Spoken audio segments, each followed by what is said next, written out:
Las bienvenidas a este segmento al punto en la salud, bajo la conducción del doctor Elvin Castillo, que como de costumbre nos trae interesantísimos invitados de diferentes áreas de la medicina, de diferentes áreas de la salud.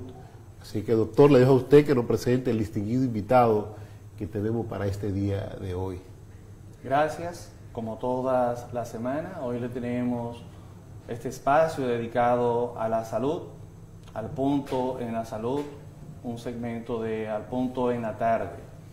Esta semana vamos a hablar de un tema muy importante, relativamente frecuente, y son los accidentes cerebrovasculares. ¿En qué consiste esto? Son lo que comúnmente se le conocen como derrame cerebral, trombosis.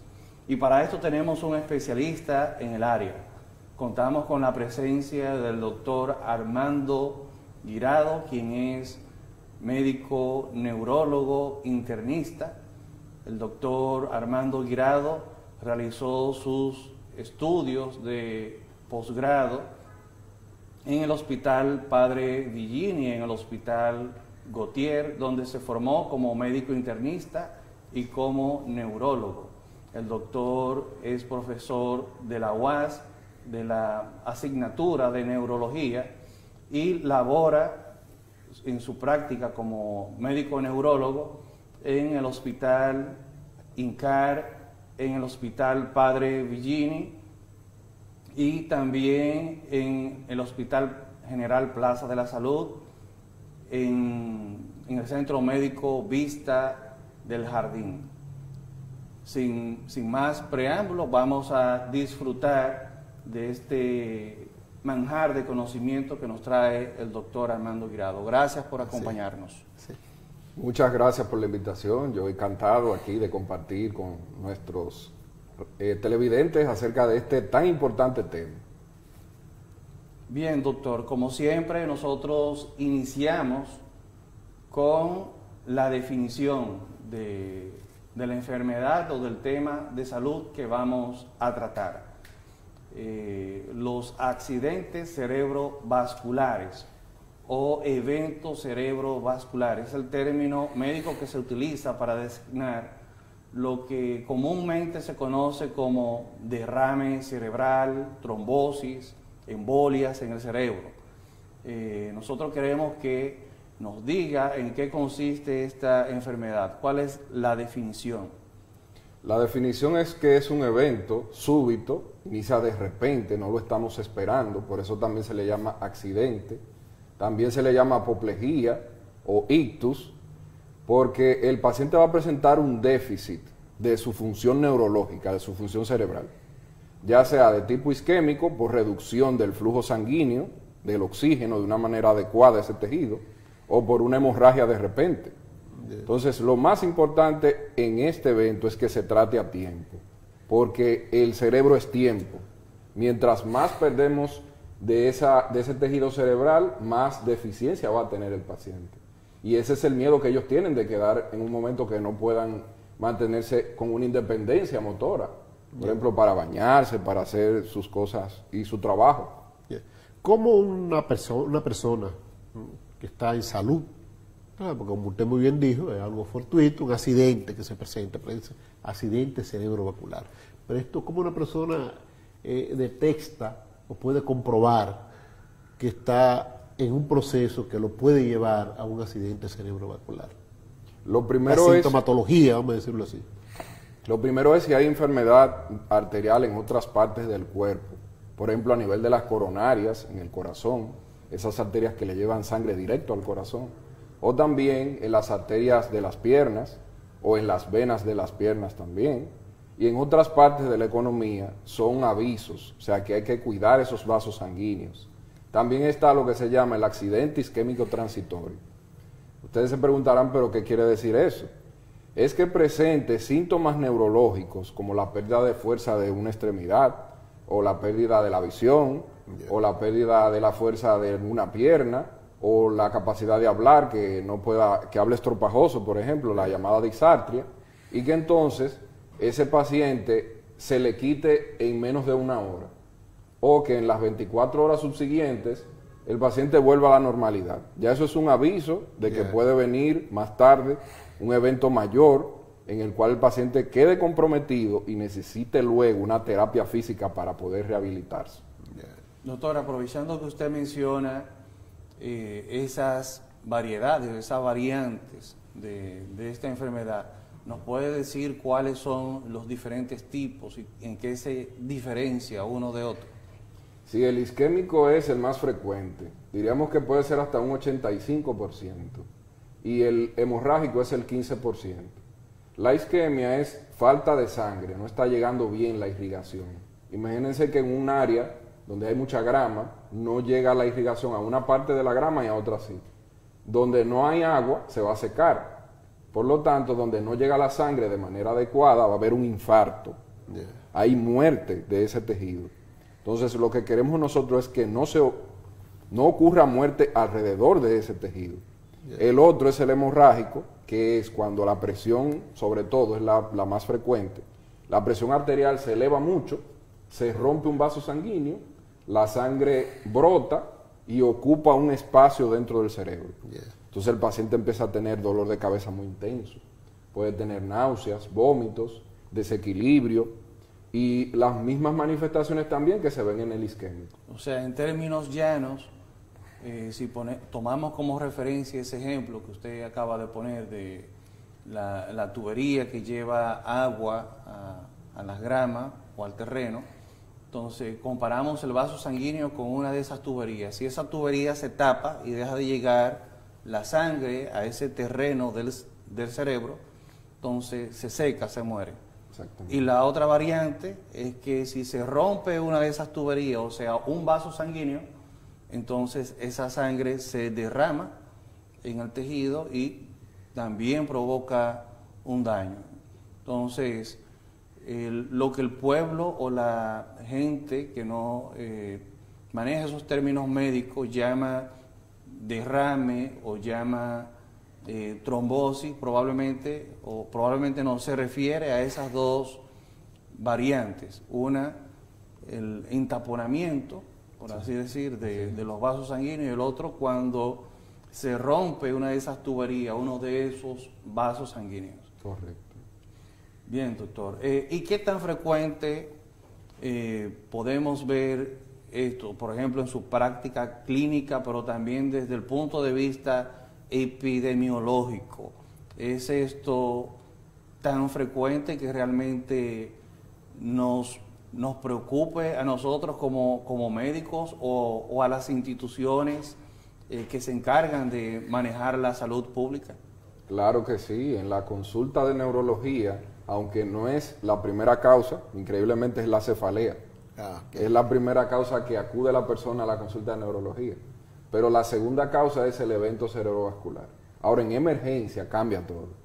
La primera causa es el accidente cerebrovascular, o derrame cerebral o trombosis. Entonces, en cuanto al internamiento de medicina interna, más de un 50% de los ingresos son secundarios a un evento cerebrovascular, y eso debe llamar mucho la atención.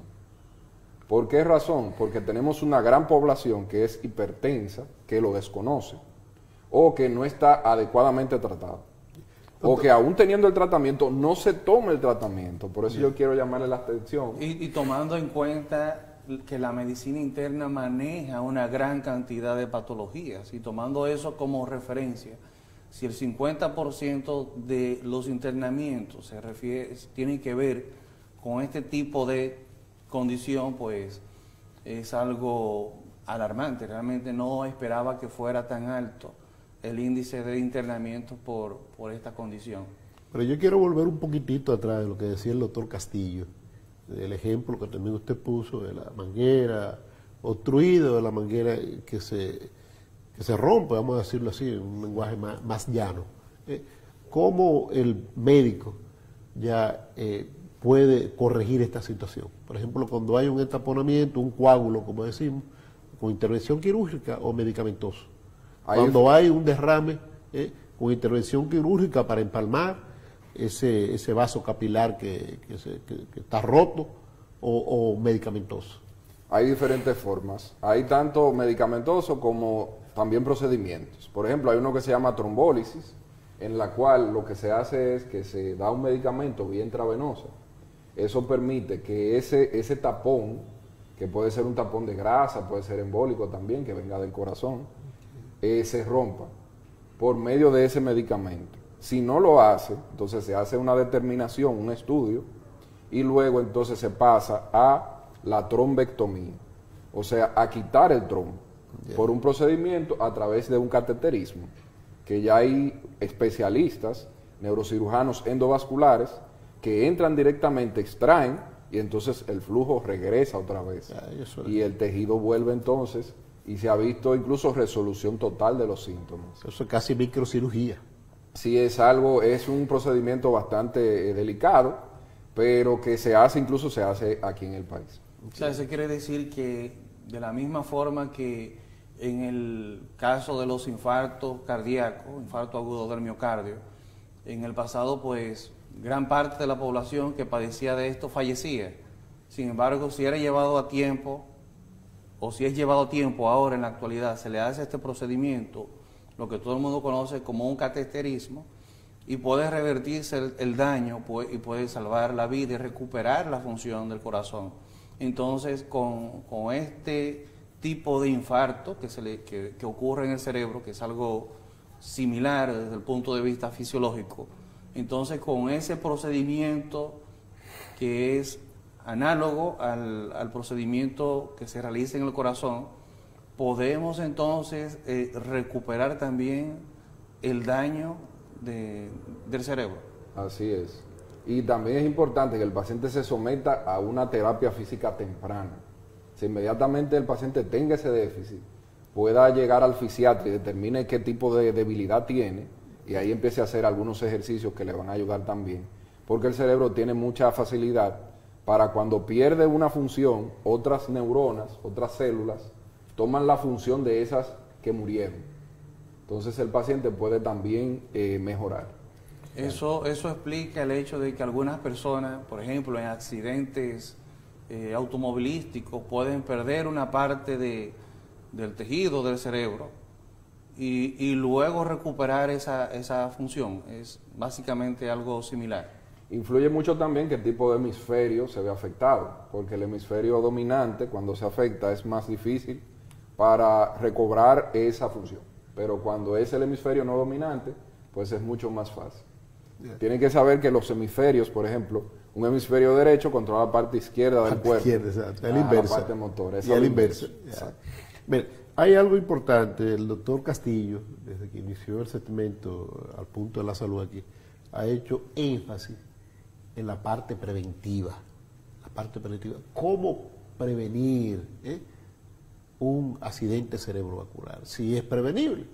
Porque, como muy bien lo dice, accidente es algo fortuito. Sí. Pero, por ejemplo, la conducta, la alimentación, cómo puede incidir en esto, la ingesta de sustancias no controladas, la ingesta de alcohol, podrían ser un elemento que acelerarían la ocurrencia de un tipo de accidente cerebrovascular. Es correcto. Hay que identificar qué factores de riesgo tiene el paciente. Por ejemplo, el hábito de fumar, el hábito del consumo excesivo de alcohol también, la falta de ejercicio, el sedentarismo, porque muchos tomamos de excusa, bueno, pues yo no tomo, yo no bebo, yo soy una persona muy tranquilo, pero entonces no hacemos ejercicio. Pero come, duerme mucho, se te sienta mucho. Exactamente. Entonces, en cuanto a la dieta, hay que controlar sobre todo las grasas saturadas, que son las que hacen más daño a las arterias, porque entonces se depositan en forma de un colesterol que no es bueno. Se van formando ateromas como unas placas y finalmente se va produciendo entonces una obstrucción del vaso sanguíneo y no llega la sangre de una manera adecuada. También están algunas cosas como por ejemplo las arritmias a nivel del corazón, como la fibrilación auricular, que ponen al paciente en un mayor riesgo de tener un evento cerebrovascular. Y hay condiciones que el paciente no puede controlar, como por ejemplo la comunicación entre una aurícula, que es una parte del corazón, y otra. Si pasa un émbolo ahí a través, también puede dar un evento cerebrovascular. Y algunas condiciones como la anemia de células falciformes, la falsemia, sobre todo cuando es de tipo homocigota. O sea que el paciente es realmente falsémico, no que tenga el rasgo, para que no se equivoquen algunos de los que nos están mirando. Otra cosa también es la hipertensión. A veces el paciente incluso es hipertenso y están ocurriendo eventos cerebrovasculares que el paciente no se da cuenta, que pueden ocurrir de forma silente y afectar sobre todo a la parte de la sustancia blanca a nivel cerebral. Okay. En cuanto a los pacientes hipertensos, ya que mencionas esa parte, ¿cuáles son los que se ven con mayor riesgo de padecer alguna de estas condiciones? ¿Todo el que es hipertenso puede desarrollar un ACV o solamente aquellos pacientes que no mantienen su presión controlada, que no se toman sus medicamentos de manera adecuada? Sobre todo es el hipertenso no controlado el que tiene el mayor riesgo, pero también el diabético. Y si tiene ambas, por ejemplo, que es diabético e hipertenso, pues aumenta aún más el riesgo de presentar un evento cerebrovascular. O sea que, aún teniendo esos factores de riesgo, pero teniendo eso en cuenta y llevando sus tratamientos de manera adecuada, y en el caso de diabético, además del tratamiento, una dieta adecuada para diabético, entonces de esa manera se puede, vamos a decir, no prevenir, pero sí reducir el riesgo de un accidente cerebrovascular. Sí, correcto. Con una diabetes controlada, pues reduce bastante el riesgo. Es importante saber que el paciente también debe hidratarse bien. Eso es una parte importante porque a mayor hidratación, pues la sangre se mantiene con una mejor fluidez. No es bueno eso. Otra cosa es también, algunos pacientes pueden padecer de la policitemia vera, por ejemplo, que es cuando la gente dice que tiene mucha sangre, que tiene la hemoglobina, vamos a decir, en 18, Los que 19. tienen que donar sangre de manera rutinaria. Exactamente. O el paciente que tiene cáncer también está en riesgo de presentar un evento cerebrovascular, porque el tener cáncer es una patología que inflama también. Inflama el endotelio, que es como una membrana que está dentro del vaso sanguíneo, y eso hace que el paciente pueda presentar también un evento cerebrovascular. Doctor, me dicen que los pacientes que son afectados por un accidente cerebrovascular, si son muy jóvenes, tienen mayores riesgos de fallecer en este accidente que una persona ya de mayor edad, que supera los 65 años, los 60 años de edad. ¿Es cierto esto? Hay que tener en cuenta varios factores en esa aseveración. Lo primero es que es más frecuente mientras más edad uno tiene. Okay. Otra cosa es que a mayor edad hay menor tejido cerebral, o sea, hay una atrofia. El cerebro pierde volumen. Entonces, si hay un evento hemorrágico, pues va a haber menos volumen del cerebro y por lo tanto esa sangre, esa inundación de sangre en el cerebro va a ser menos, o sea, va a atacar menos la función cerebral porque tiene más espacio. Eso es una cuestión física realmente. Entonces, en el paciente joven, los factores de riesgo son más, por ejemplo, si el paciente tiene una comunicación interauricular por un foramen oval persistente, es como un agujerito que hay en el corazón que se comunica a la sangre, ese paciente puede tener un evento grande, no de vaso pequeño, no de un vasito pequeño, sino estamos hablando de una tubería importante. Entonces, al haber una tubería importante tapada, el daño es mayor. O sea, en términos llanos, el paciente joven con problemas cardíacos tiene mayor riesgo de tener un problema de derrame cerebral o trombosis de mayor envergadura que un anciano.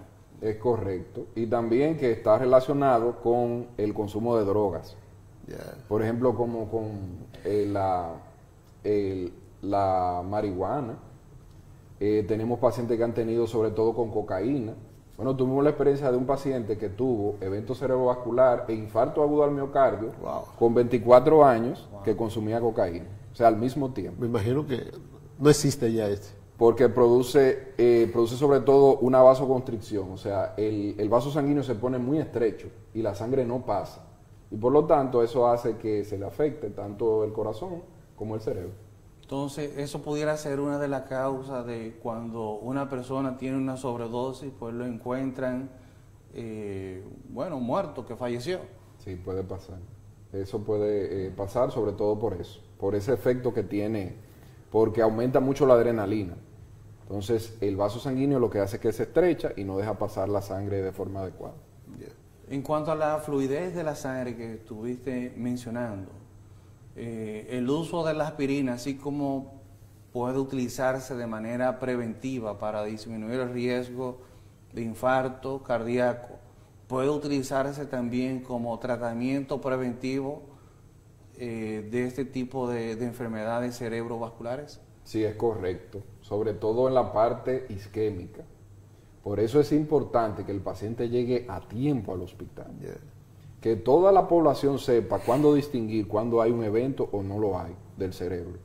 Si el paciente perdió la visión de repente, si el paciente está hablando estropajoso, si el paciente trata de, por ejemplo, de levantar, se va a desayunar y quiere tomarse una leche o algo y empieza a levantar y no tiene fuerza en la mano, eso es algo que hay que llevarlo inmediatamente a un centro de salud para no determinar si es un evento isquémico o hemorrágico. ¿Por qué? Porque al isquémico sí podemos darle aspirina, pero al hemorrágico no. No. Porque entonces estaríamos aumentando la hemorragia. Exacto. Entonces debemos hacerle estudios rápidamente. Por ejemplo, tenemos la tomografía computarizada, que es bastante rápida, fácil de realizar, y ahí podemos distinguir si es isquémico o hemorrágico para iniciarle el tratamiento inmediatamente. La aspirina y el clopidogrel también, que es otra sustancia, se utilizan en la prevención secundaria, o sea, cuando ya le dio el evento, para prevenir que no tenga un segundo.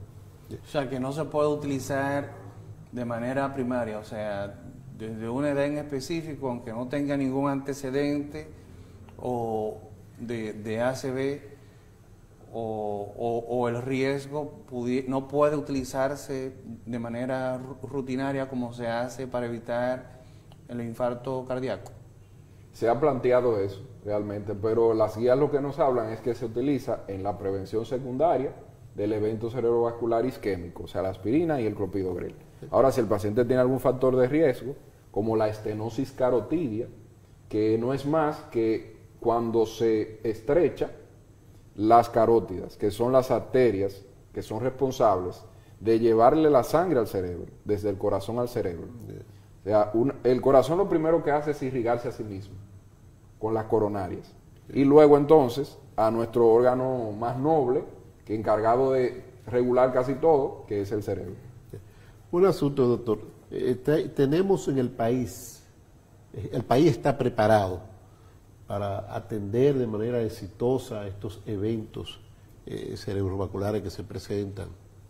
Sí, realmente ya tenemos muchos elementos, pero yo creo que debemos crecer muchísimo. Sobre todo los centros comprensivos, o sea, integrales del evento cerebrovascular son muy pocos. O sea, existe aquí en Santo Domingo 1, 2, en Santiago existe 1, pero eso debería de estar en toda la población. Una vez que se alcance la totalidad del 911 a todos los lugares, que el paciente pueda llegar en menos de 3 horas, máximo 4 horas, 4 horas y media sería lo más excelente, para que pueda llegar a tiempo, poderse trombolizar y el paciente tenga menos discapacidad. Porque vean lo que pasa, lo que más tiene que las autoridades enfocarse es evitar la discapacidad del paciente, porque vamos a tener un paciente que va a depender más del Estado, de la familia, etcétera. Y evitar las muertes. En Estados Unidos, por ejemplo, se hizo un programa para que las personas pudieran llegar temprano al centro de salud. Y se vio que de ser la tercera causa de muerte por un evento médico, pasó a ser la quinta ahora mismo, por la diferencia que se tuvo en la aplicación de esa política pública. O sea que una de las cosas a tomar en cuenta por la población y también por los servicios médicos intermedios encargados de referir a los lugares especializados para tratar esto, es la rapidez con que se hace ese referimiento o la rapidez con la que el paciente acude al médico. Por eso tiene que estar pendiente a esos síntomas que tú has mencionado, de dificultad para hablar, la lengua estropajosa y todo ese cuadro clínico que presenta el paciente. Nosotros como país, como nación, contamos con los especialistas y los centros necesarios para tratar esto desde el punto de vista, o sea, como emergencia, pero desde el punto de vista con tratamientos y también en la otra contraparte, como mencionaste, con procedimientos especializados tipo cateterismo y todo lo demás. Ya en el país contamos con esos tratamientos. Sí, es correcto, sí, tenemos procedimientos endovasculares, también tenemos centros que trombolizan al paciente, pero yo diría que debería de ampliarse mucho más. Claro. Sí, porque solamente está el acceso a una población. O sea, por ejemplo, a nivel del servicio público no existe. No existe la trombólisis. Sí existe, por ejemplo, centros como, no sé si se puede mencionar algún nombre aquí, como Secanot, que sí ellos tienen también la posibilidad de hacer procedimientos endovasculares, pero yo creo que eso debe de ampliarse en todo el país realmente. Que existen muchos Secanot. Exacto, tomando en cuenta lo frecuente que es, que no sabíamos que era un problema, prácticamente un problema de salud pública. Prácticamente estamos en pañales en cuanto al ofrecimiento de esos servicios, tanto a nivel público como privado.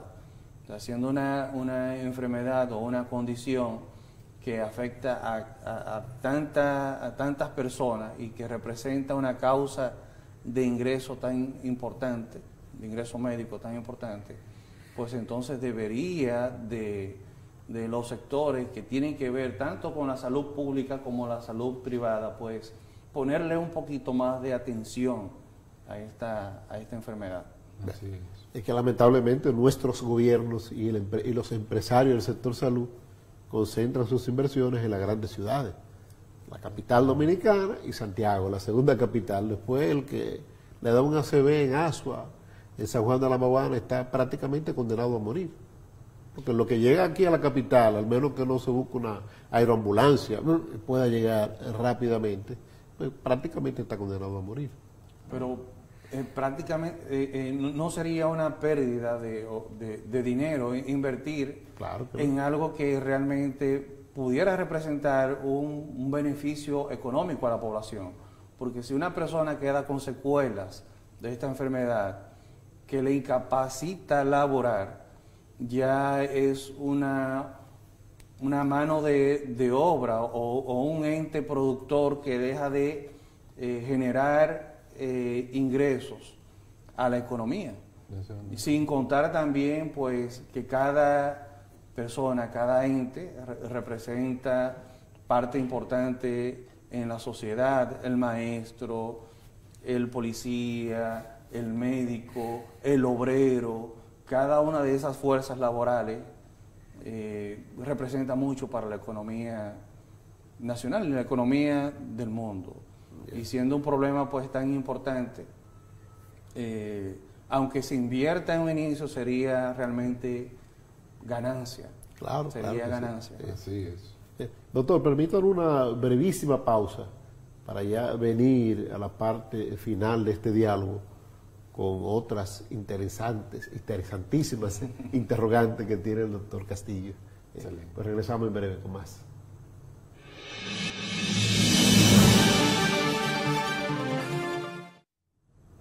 Estamos de vuelta con el programa Al Punto en la Tarde y su segmento Al Punto en la Salud.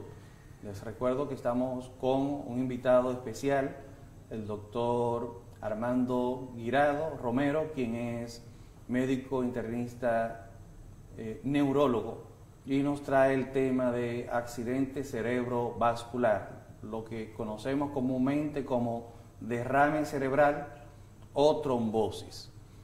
Nos quedamos antes de la pausa hablando del efecto en la economía de esta condición y también de cómo no se ha invertido lo suficiente, tanto a nivel público como privado, vamos a decirlo así para no politizarlo.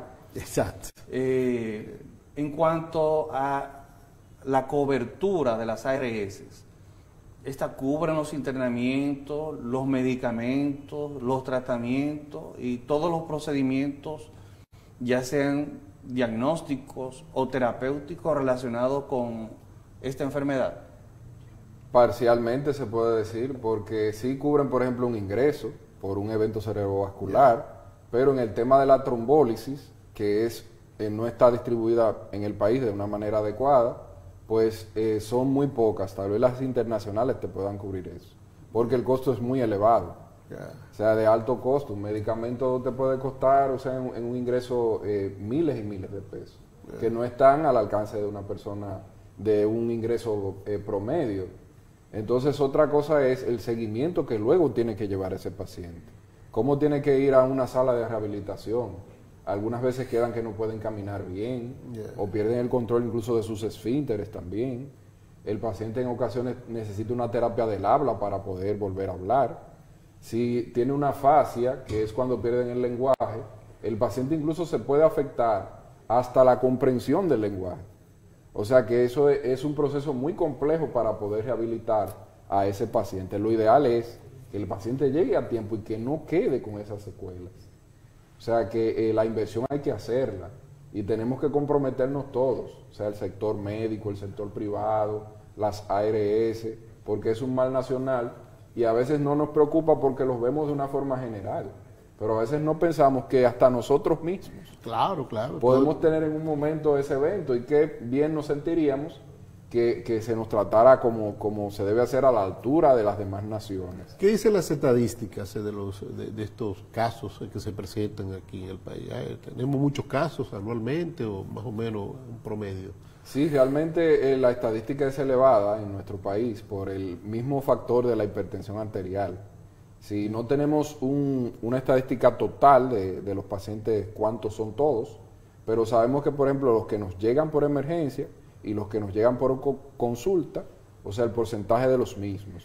Por ejemplo, en una consulta, en una emergencia, puede haber hasta un 40% de pacientes con accidentes cerebrovasculares en una emergencia dedicada a la medicina interna. Ya. Los casos vamos a decirlo, de los decesos, ¿qué porcentaje representan de los pacientes que acuden a las emergencias?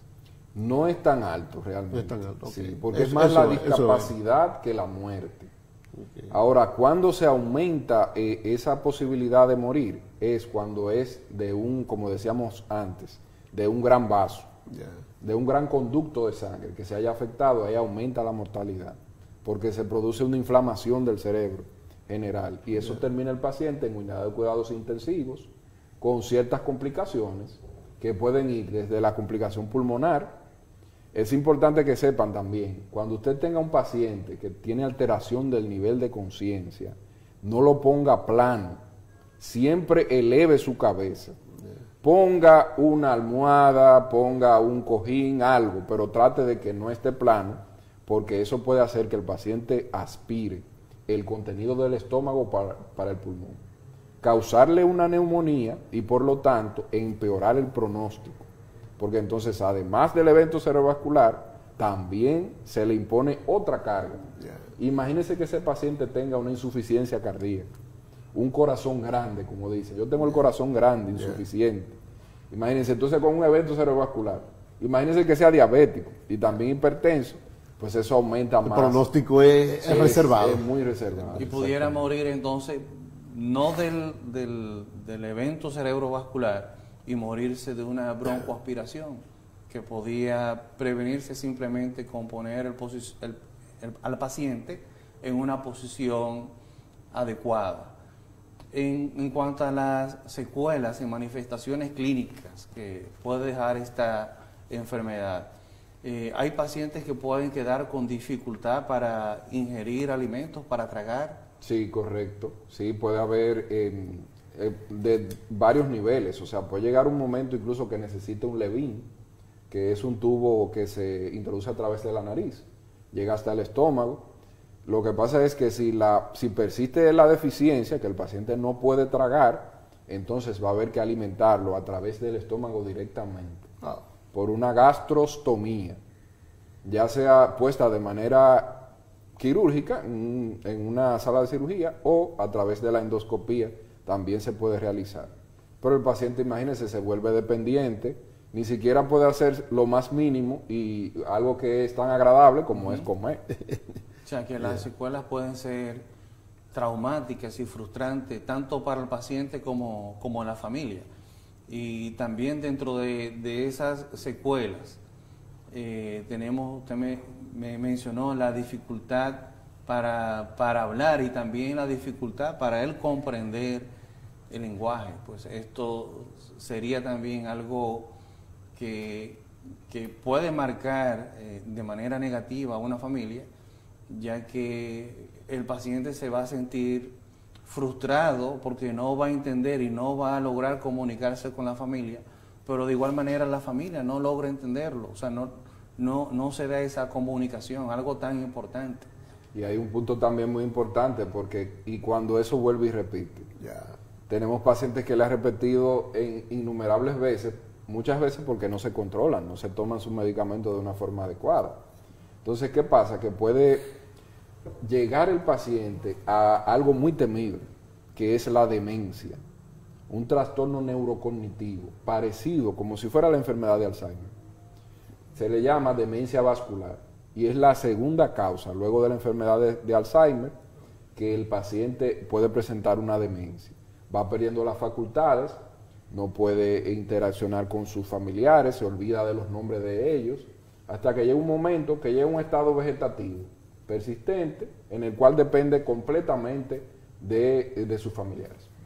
Bueno, es bastante delicado, bastante difícil eso, bastante difícil porque realmente es una carga, una persona que ya se convierte en una carga, como usted muy bien dijo, para sus familiares, y sin posibilidad ninguna de volver atrás.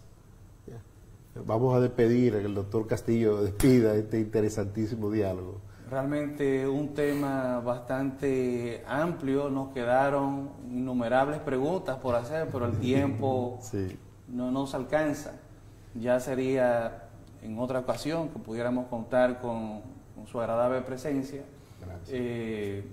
Nuevamente agradecerle al público que nos sigue y al especialista que tenemos esta semana, el doctor Armando Guirado, al cual le damos las gracias por acompañarnos.